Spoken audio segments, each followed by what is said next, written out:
In this video, we're gonna look at 5 DSLR cameras that give you stunning photos and videos without breaking the bank.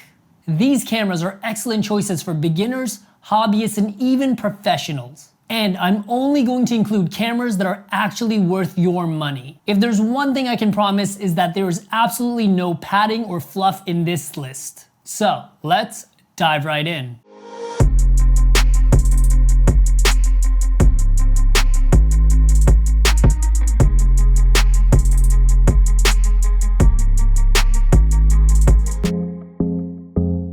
By the way, if you guys are new to the channel, we talk about anything and everything to do with cameras, plus helping you find the perfect camera without emptying your pockets. Also helping you guys take better photos and videos for free, so make sure to subscribe.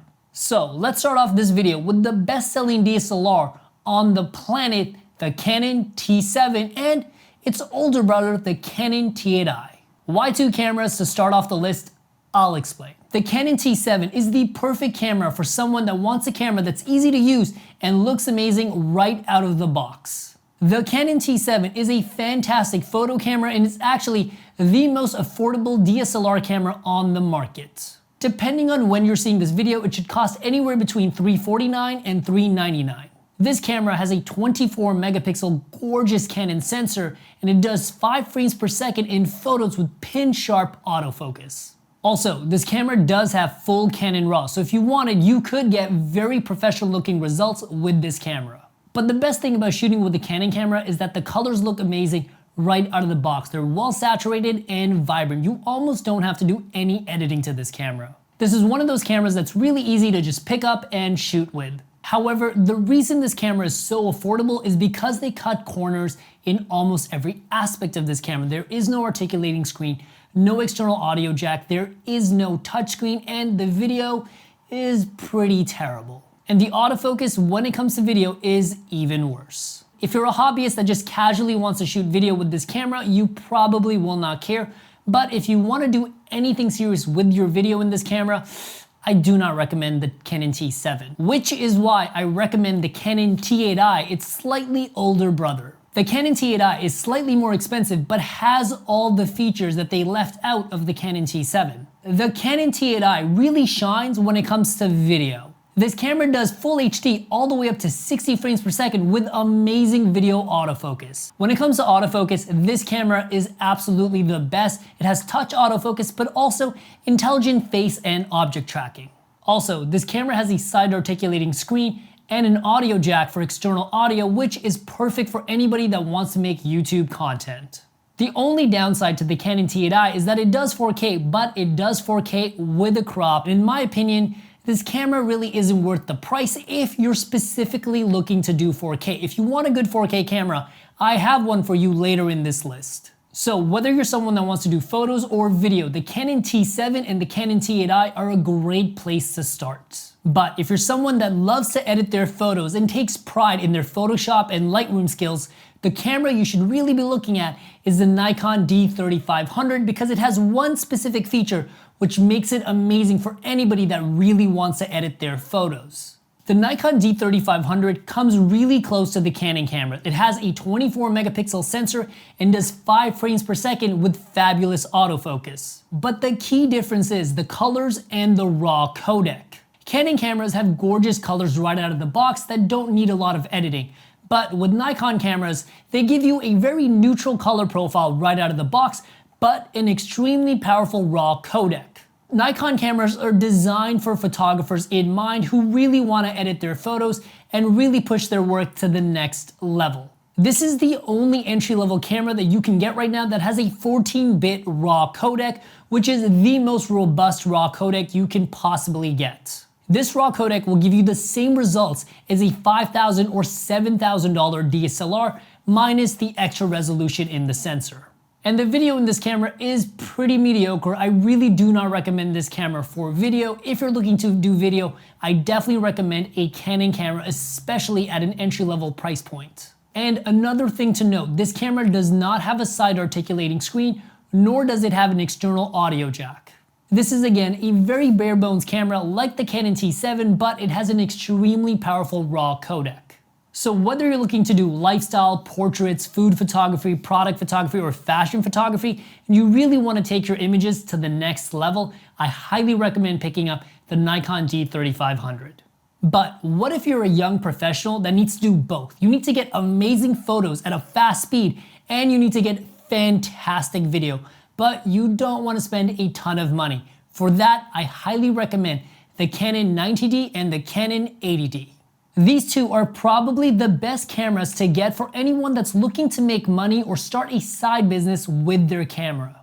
Also, if you're interested in learning how to make money with your camera equipment without having to spend thousands of dollars in new camera equipment or hundreds of hours learning, check out the Side Hustle course in the link down below. The Side Hustle course was specifically made for people who have an interest in photography and video and teach them how to have a high-paying side hustle on the side that makes them money every single month. I highly recommend checking out the course. If you're someone that's already invested their hard-earned money into new camera equipment, it only makes sense to make that money back. The Canon 90D has a 32 megapixel sensor in APS-C size, and the Canon 80D has the same sensor size but is a 24 megapixel sensor, which again is the same sensor from the Canon T7 and the Canon T8i.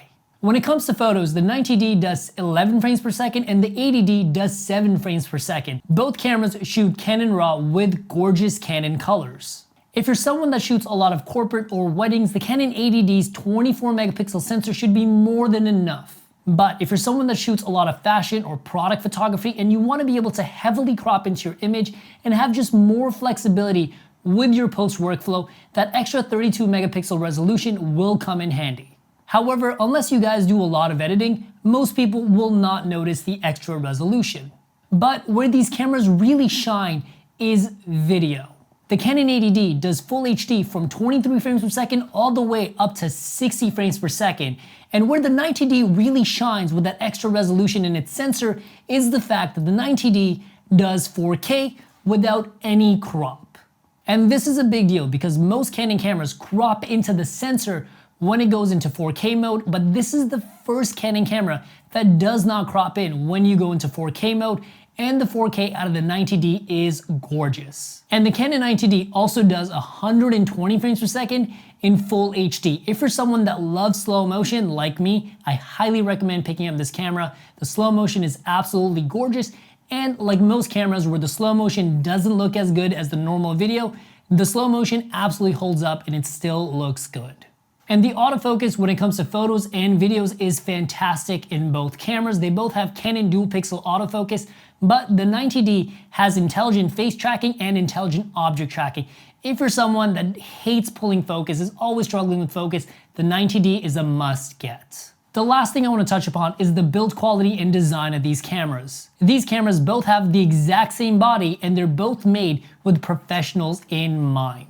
The way the buttons and the menus are laid out are exactly how a professional would want them. They're ergonomically friendly and the menus are really easy to use. And on top of that, the side articulating screen does not hit the audio jack, which might sound like a little thing, but if you're a professional who wants to make money with their camera, this is a big deal.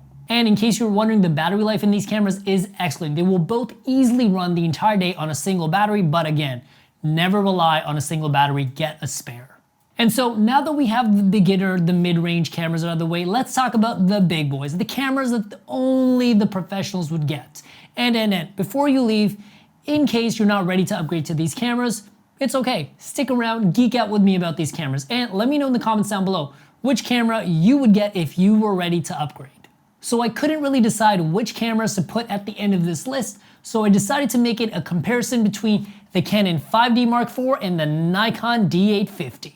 Both cameras have a DSLR style body that is robust and ready for anything, like literally these cameras are tanks. What really sets these cameras apart from the mid-range or beginner cameras is the fact that they have a full frame sensor. A full frame sensor is almost double the size of a normal APS-C size sensor, which means you are literally getting double the sensor, double the detail, double the sharpness, double the everything. Which is why the Canon 5D Mark IV has a 30 megapixel sensor, while the Nikon D850 has a 45 megapixel sensor.